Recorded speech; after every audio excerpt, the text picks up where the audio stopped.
I'm a former U.S. Navy veteran, and I'm a multi-time entrepreneur. The team that I currently work with, we've started and exited from 4 businesses, and this is our 5th. Wow, it's fantastic. So of all the people that put serial entrepreneur on their Instagram handle that are not that, you're the real deal. Well, I would say, yeah, me and my team are. Our specialty is actually starting and getting things launched, and then we lose interest once it becomes like an operational business. So if you consider it like a space flight, we get things in orbit, and then we come back down to Earth and start over. That's really fascinating to me. I think I get excited about the start phase. Like I get really revved up about the from the ground up phase. So I think this is going to be a really fun conversation. So can you walk me through like what the process is like for you when you're saying, okay, here's a new idea. We're going to build and launch this product or this business. What is the very high level, of course, view of what happens there? Yeah, I mean, there's a couple ways to look at this, but one, what's your intention? Like, what are you trying to accomplish for yourself? Are you trying to, people ultimately try and think about starting a business as a money-making venture, and the money will come, if you're good at whatever you're interested in. And so where we always start is we start with a market opportunity that aligns with our skills and interests. And so in the past, we've always been in software. We've done more of a consulting service type business. Whether it's for doing integration software for manufacturing or working on software technologies for kind of really heavy websites and doing some of the programmatic things on that. And for this last iteration, what we found is we really like the intersection of art and engineering. And that became very satisfying to us. And as we started bringing our own products to market, we realized that there was a market need for that as well. So it starts with something that you're interested in, that you have kind of an intellectual curiosity about. Best if you have some expertise or experience in there. Then you find the market. The market gap, and then you just kind of go back and forth between interest and gap till you find a product market fit that also meets your kind of core thesis for starting the business. Okay, and so do you bootstrap these, or are you just kind of like rolling over? Because you mentioned your team, right? You guys have done this several times. Are you just kind of rolling over your cash flow from one to the next? Yeah, I mean, that's probably one way to look at it. Our objective is to start it, to bootstrap it. So we typically haven't raised outside funds for any of our projects because when you're running a service business, it has to stand on its own. A good indicator of whether the businesses will succeed is that people are paying you to do it. Yeah. And so the earlier you can get that piece of data, the better. So we've typically tried to start businesses with a little bit of an overlap. So some success, Okay. before we've exited one, we've started working on the other. Okay, so that brings up an interesting question. So I hear, we call them business gurus. They talk about this idea a lot of like focusing on one thing at a time, right? There's this heavy emphasis on focusing on one thing at a time. Do you agree with that? Do you have like a process of like, we're going to get a business to this point before we allow ourselves to start thinking about the next thing? Or do you have a few things kind of in the hopper at all times, and then there's a point at which you say, okay, now it's time to shift focus more to this? Or how does that work in your head, at least? Well, I think it starts with the understanding that people are different, and people have different interests and different biases and different abilities to focus and multitask. So for me and the team that I work with, we actually don't like to just focus on one thing, because we find that it keeps us kind of like intellectually stimulated to move from project to project, which is why we really like the consulting gigs, because consulting is a good opportunity to work into somebody else's passion for a period of time, kind of experiment with it, and then go back to your normal day-to-day business. So our team actually likes having a couple irons in the fire. And yeah, so no, I don't really agree that the focus is for everybody. And I think if you broke down a business into certain phases, the first third is very experimental no matter what. And so you Mhm. can't really be focused on anything until you get some sort of product market fit, and then you can get traction. And then what we would typically try to do is operationalize that piece and hire people in to run that piece so that we could kind of start exploring different areas of interest. Okay, no, I can appreciate that. I feel similarly, right? Like I like the phrase you use, right? You said creatively stimulated, right? Having a few irons in the fire kind of keeps you intellectually stimulated. You said. Hmm. I tend to agree. I think it's helpful. It helps me focus on uh, other projects when I can kind of get out of that for a minute, focus on something else, really think strategically about something else. It's like it stokes that creative or that strategic intellectual fire that I can then apply to my core business. So Sure. I actually agree with that perspective. And I don't agree with the idea of the hardcore focus to the exclusion of everything else. I think that can be limiting. Well, it's an interesting analogy when people talk about, kids being focused on singular sports being Yeah. being multi-sport athletes. It's the same thing I think in business, because different sports work different muscle groups, and different projects require you to, become more of a well-rounded business operator. And I think, the goal for most of us as small business owners is to be well-rounded operators. We need to have good experience in the various facets of our business, which could include things like finance and legal, and of course, and then the things that you're focused on, and which in our case is software development and creative work.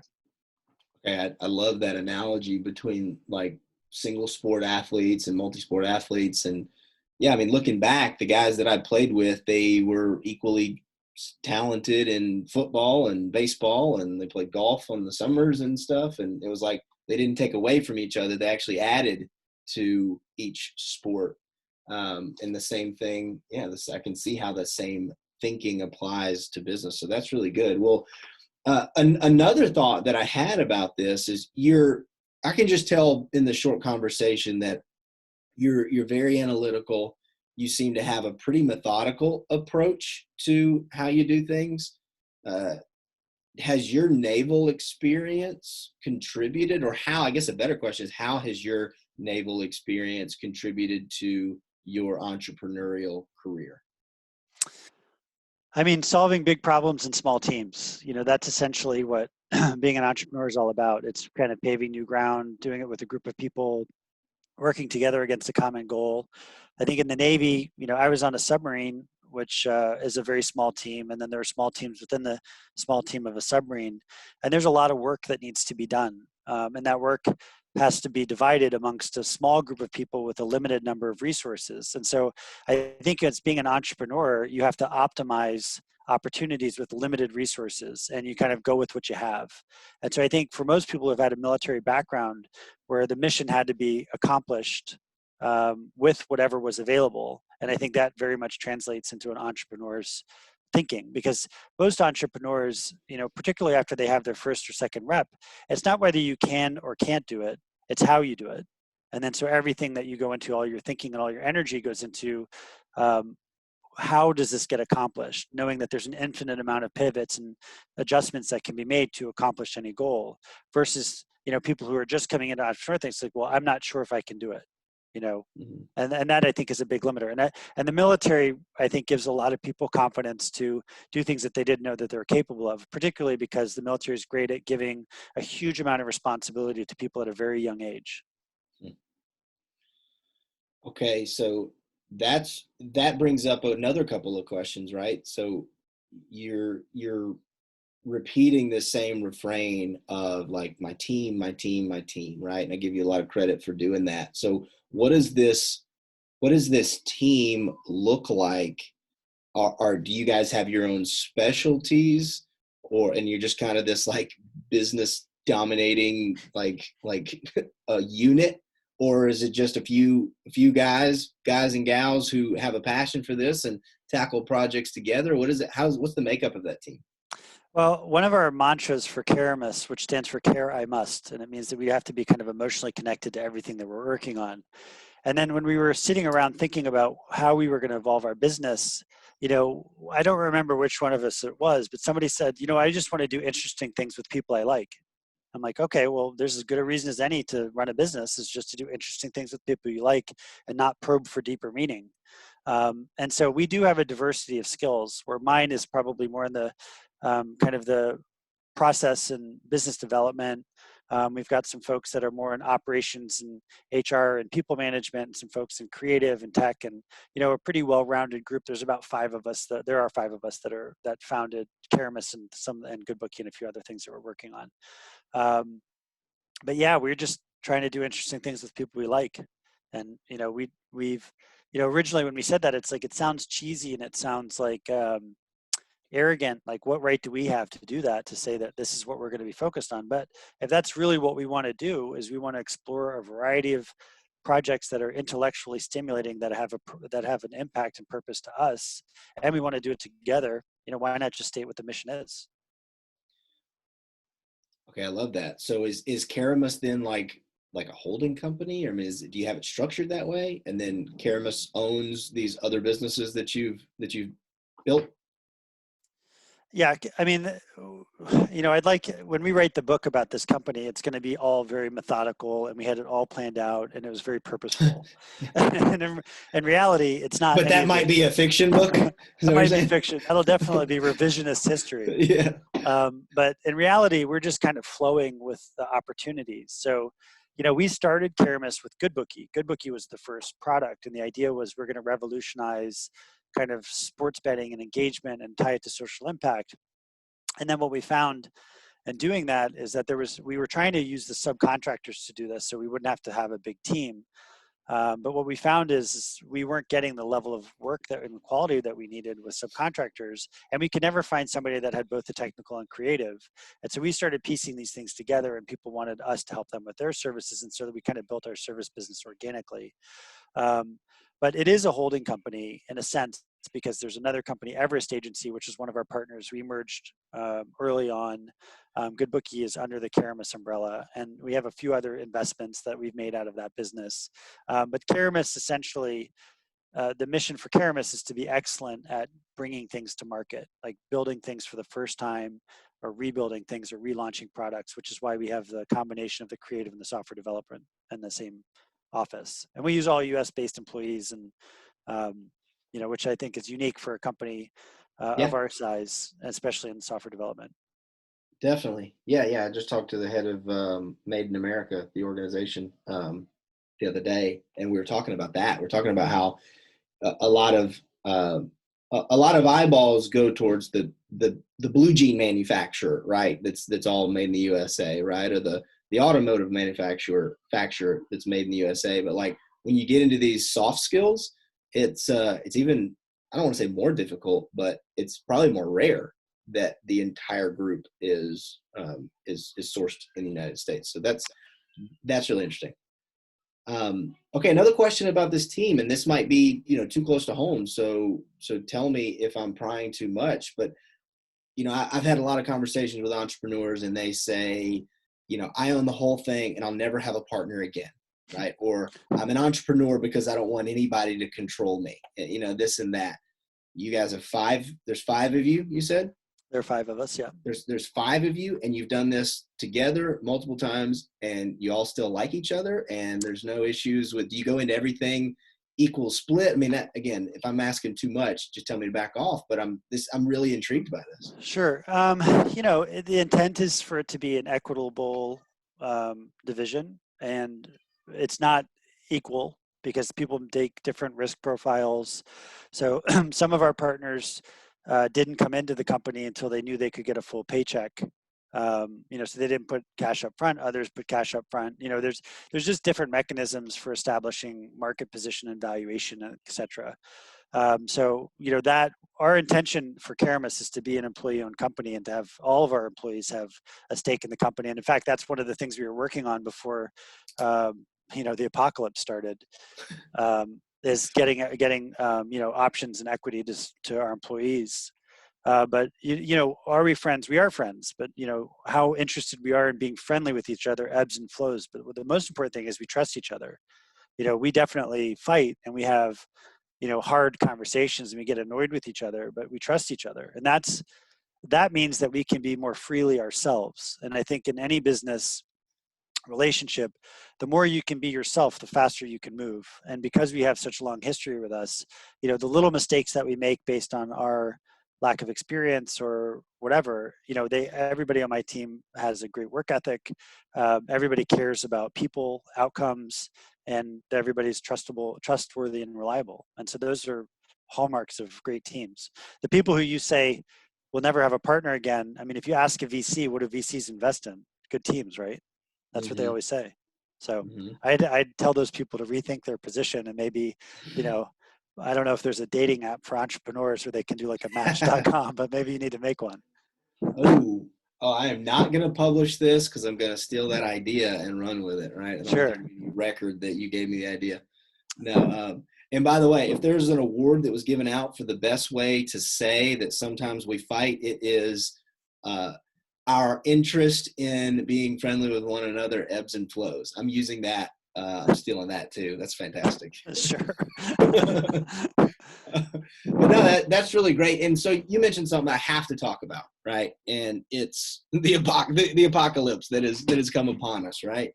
Yeah. How's your business been affected, and what are you guys doing to adjust? And if that's clear yet. Um, you know, this is a complicated question because I've been through a couple ups and downs in businesses, and our team has been through ups and downs in businesses. And I think the moral of any crisis is you have to outwork it. It's, the 40-hour work week goes out the window, the work-life balance, takes a back seat. And in terms of crisis, you have to knuckle down, you have to be lean, smart, and fast. Um, so what are we doing? We decided 3 weeks ago well, maybe actually it was 4 weeks ago now. As soon as things started coming off and they were thinking about letting schools out, we decided to shut our office down and send people remote and to just be ahead of it. Now we thought we were being really ahead of it, and it turns out, like in North Carolina, 3 days later, the government was saying that offices should be, and started recommending that offices should be doing that. So we wanted to get ahead of the disruption that is working from home. And the other thing that we talked about as founders is we don't want to fire anybody. Now, I'm not guaranteeing that that's going to be the case for our company because we don't know what's going to happen. But an easy way out would be to cut costs, cut people-related expenses, you know. But then at the end of this recovery, we'd be weaker. We wouldn't be ready to move quickly. But most importantly, we wanted to fight in this as a team and use this as an opportunity for us to work through this problem and get out the other side stronger. And so we decided that, we were going to do, our goal for this whole activity was to not have to lay anybody off throughout this process. And so far we've been able to do that. And the way we've been able to do that is, like I said, we've outworked it. We've had a couple clients pause their contracts with us as a service business, which is painful. We definitely cut our non-personnel related expenses and some of our benefits, like 401k matching and stuff like that. But yeah, I mean, our methodology is just to outwork it. We redirected everybody who's not billing or selling to selling or billing. And so that's another thing where people who have had jobs that have been in HR have had to kind of re-establish their careers to work in business development. And that's just what it means to survive in a crisis.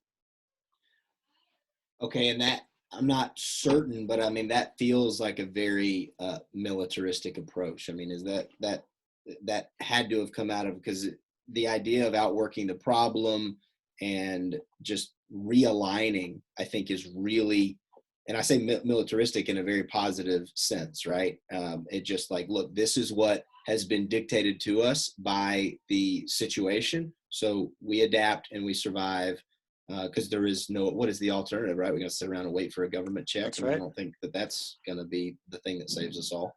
Yeah, I mean, I think from the military, of course, you draw a lot of, when you've experienced military service, you draw a lot of, like, of what you do from that training. It's a very good system. It's very good training and very good opportunity. And but the military, the big thing about the military, and I think athletes have this a lot too, and people who've played sports at a high level. It's not can or can't. It's how. Oh, And that's great. so when you're going through the crisis, you don't say, well, we can't survive this crisis, or we can survive this crisis and it's going to be easy. It's not can or can, it's how. And then if you eliminate the decision of can or can't and you only focus on the how, the problem actually becomes a lot simpler. Gosh, that's so good. Well, okay. So speaking of the how, and I kind of took you off back to the military thing. But I want to get us on to this idea of like how we're continuing to grow our business. So you mentioned you realigned to some people. We talk a lot about in this interview series, and just given my background, we talk a lot about marketing, digital marketing, sales. You're a creative agency. You're already seem like you're in that space. You're doing those things. So what are you guys doing from a marketing perspective? How has that changed in the last month or so?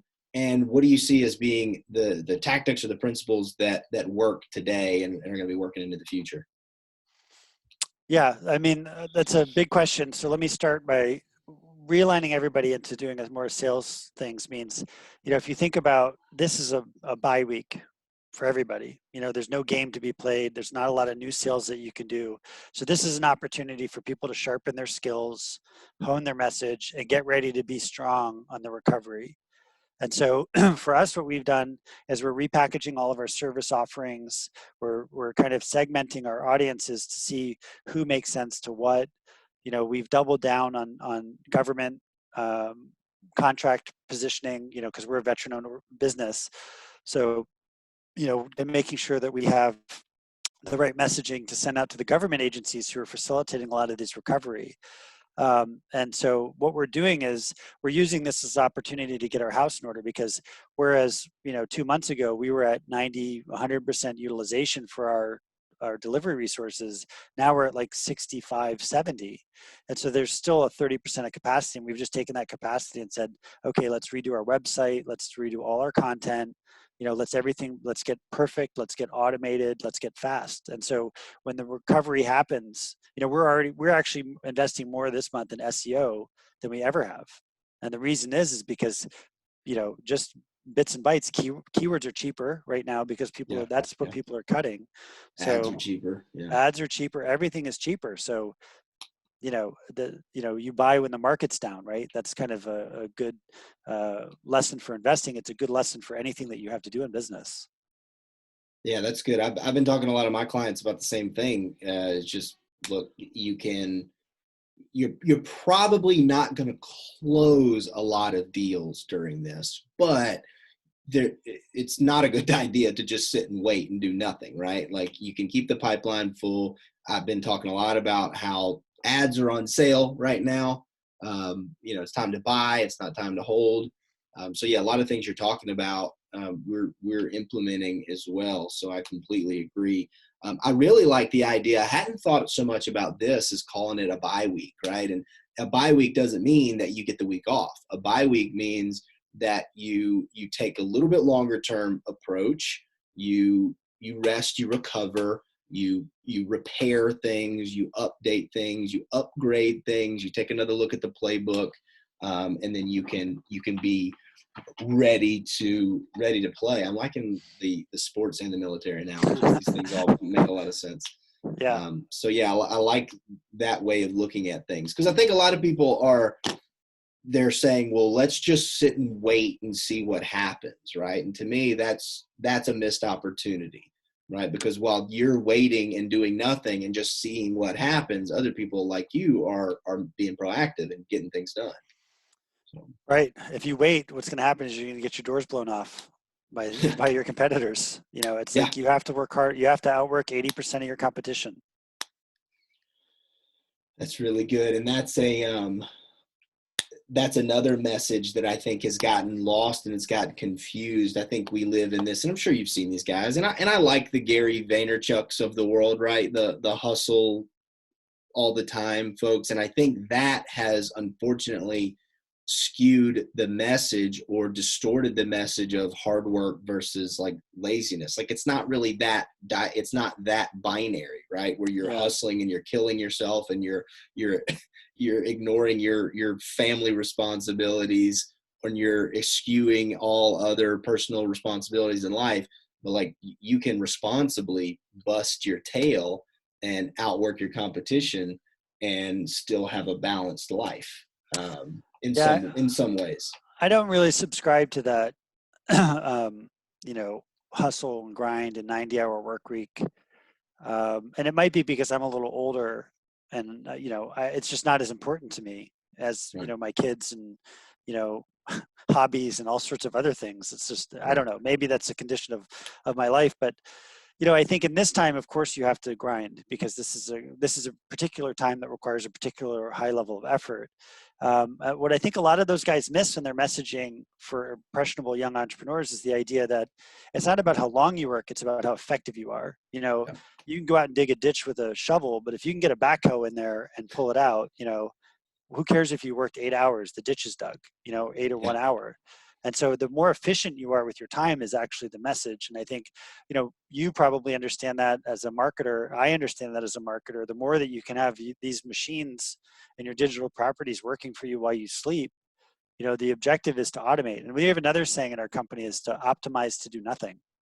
So, if you're doing something that's like a repetitive task, then there's no that's not creating joy, that's not creating learning, that's not creating value. Automate that task and move on and build your skills. And so I think in this time in particular, I do like I like Gary Vee, Dave Meltzer. I actually met Dave Meltzer a couple times, Oh, but nice. I like listening to those guys because I find them like motivational. Like Hulk Hogan was motivational when you're watching wrestling. But Yeah. just because those guys say it and it worked for them doesn't mean it's gospel. And that kind of goes back to where people are saying you want to be focused on one thing. If that's not what you want to do, then don't pretend that you're that guy. Be who you are most naturally, and everything will be a little easier. That's really good. I think in this, there's a good and the bad to this, right? Today, and Gary Vaynerchuk is actually largely, and those guys you mentioned are largely to be credited for this, is that like the heroes, like the Michael Jordans of today, are entrepreneurs, right? People look up to them and they glorify them. And the good and the bad of that is we forget that to be really successful is you have to figure out your own unique value and your own unique skill set and your personality and kind of Right. own that, and not just try to model Gary Vaynerchuk. I mean, to use another sports analogy, I loved Michael Jordan, but if I tried to play like Michael Jordan, it would have been embarrassing because I don't have a 45-inch vertical and I'm not 6'6", right? So I had to figure out how a 6 foot tall white kid could find a way to put the ball in the basket, right? And Sure. the same goes for, business, where if you have a particular skill set that you can exploit, that's got to be your focus to figure out how to do that. Right. So totally agree And the other with thing is that. you got to put it in context. There's a lot of times where people are presented as experts and they're not really experts. And so you have to listen to the advice that you're given and that you're absorbing, but you got to put it in context. Is it interesting to you to do what they're saying? Do you feel compelled to follow that advice? Are they really experts? We have one of our co-founders, we were at a startup pitch competition for GoodBookie in the early days, like of GoodBookie, which was not too long ago, 2006. And we had time with a VC mentor. And we went in and had the conversation with this VC mentor, and he destroyed it. He destroyed our idea and our concept. He didn't get why we were doing it. You know, he didn't understand the vision. And we walked out of there, and I was like, and I'm listening to this person is like, one or two nuggets is all I'm looking for. They gave a couple pieces of information that were useful to me. Those are the things I'm taking away. I'm dumping everything else because it was largely negative. And my co-founder was really disjointed, was like very upset about it. Like, oh man, I don't know. Now I'm reconsidering that we should do this. I was like, are you kidding? You're reconsidering this? The person that just gave us this advice inherited a business that wasn't a tech business from their parents and sold it 4 years later. And they have not started a company since. What do you care what they think? They said this and this, which are of value. Everything else was garbage. Move on. And she's like, well, how do you know that? I was like, because I researched him. Like I looked Mm-hmm. the guy up and I Mm-hmm. read the articles about what he was saying, and he'd never interested in social impact, had no expertise in technology. He ran like Yeah. basically a farm stand and from inherited from his parents and sold it. He's not this tech VC mind that I need to like bow to. That's good. Yeah, knowing the people that you get, and to look and to use an example of people that I think a lot of people are familiar with is guys that you mentioned, Grant Cardone, and name it, right? Figure out before you start taking these people's advice, go and look at their track record, and are they celebrities, or are they real business people, right? And does their business knowledge have anything to do with your business that you're in? And does it make sense? Like, I think we should all be very careful about taking advice from a lot of these guys. Right. Um, Just taking it unchecked. I mean, that yeah, goes for, we have politicians giving us medical advice right now, back to the apocalypse. There's a lot of bad advice out there. Just take it all in, digest it, research it, fact check it, then move on from that. use your brain. Okay, the next lesson on here is use your brain, people. Use your brain. Okay, so you mentioned a couple other things, and then and we'll wrap this up. Um, so are you building these businesses with the intent to sell? So is there a process that you go through? Okay, we're going to make and optimize for nothing, I think speaks to that, right? Is that the goal is to build something that can operate without you? Is that the mindset from the beginning? Um, so the optimize to do nothing is like a process thing. The goal Hmm. is to create the conditions for us to explore our interests, Okay. right? Yeah. That means that we're not going to want to do any one thing for too long. We're not going to want to be in the rivet manufacturing or riveting business for 10 years or 15 years.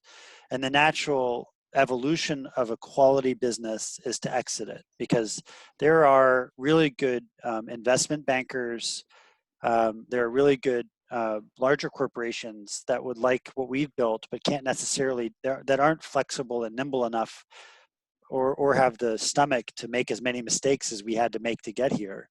And so them acquiring us is kind of that orbit thing. It's like we've gotten it into orbit. We don't really want to be the ones who are operationalizing another 1% of profit or EBITDA, right? That's not our game. Somebody else will do that and do a fantastic job of it, which is why a lot of times, you see this arc with startup founders where they start the business, and then in very rare cases are they the ones that end up running the business. It's Hmm. because it's because either they're ill-equipped to do it when it comes to like a public company or a very large company with a shareholder board or something, Right. or they don't have interest in doing it, or a combination of both. And so we're the people who, just speaking for me, I don't have interest in doing that. So Uh-huh. we do look to exit these businesses, in 5 or so years, when we feel like the valuation is correct and it's a good enough quality, and we're ready to move on. Okay. Okay, that's good. Yeah, I think, and I wrote down what you said there is creating the conditions to explore our interests. That's another big takeaway.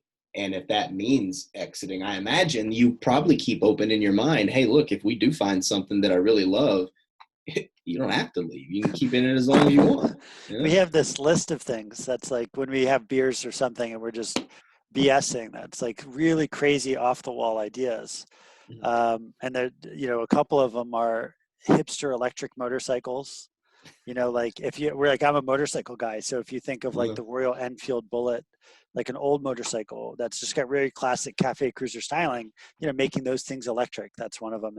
And then we had this one idea about bringing blimps back, like luxury air travel by blimp. So we come up with all these obscure, discussions, which is fun. It's fun to brainstorm and kind of think about how it might work. And for the most part, they end with the drinking, and we go back to reality. But It's some of them important to stick. write them down then when they're Right. in Some those of them things. stick, and that's pretty much how Goodbookie started. Is we were, making. We used to in one of our earlier companies, we used to, rather than having these long circular arguments, we'd make dollar bets.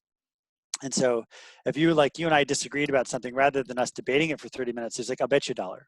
And that would be the end of the conversation, which was in itself a real efficiency mover. And so then whatever would occur, and then when the evidence presented, one person was right or the other, the person would have to write what the bet was and then sign it. And then, you would keep it as a trophy. And so we would collect these dollars. And so we thought, well, wouldn't it be cool if we could digitize this? And so that's what we did with Goodbookie. One of the things that you can do in Goodbookie is you can make digital prop bets. And in Goodbookie, the loser makes a tax-deductible donation to the winner's charity. So if you and I made a prop bet on something, we could do it on Goodbookie, and we can pick the charity and pay directly to the charity, and it's tax-deductible. So that's kind of like a digitized version of one of those ideas that perhaps we took it too far, but we're still having fun with it. No, I love that. I just decided I'm going to implement that instead of arguing the whole like the silly debates, that go for like 30 minutes or so is Yeah. implementing the dollar bet rule. We'll try and do it through Good Bookie, and you can Yeah. you can give me a shameless plug there. Gotcha. Yeah. Tony, have you read The Intelligent Entrepreneur, Bill No, Murphy? I have not. I'm gonna get that to you, because so much of what you're talking about, I read that book years ago and it made a big impact on me. So much what you're talking about just reminds me of the processes talked about in that book. It's basically three different entrepreneurs that one of them actually came through the military, and then it was the Navy, if I'm not mistaken, and then through Harvard Business School, and then they all became successful entrepreneurs. One of them was the guy that founded ladders.com. Oh, But anyway, it's their stories, and so much of this conversation reminds me of what I read in that book. So I'm going to send you one of those. But I could pick your brain about this stuff for much longer than I'm sure you have time for.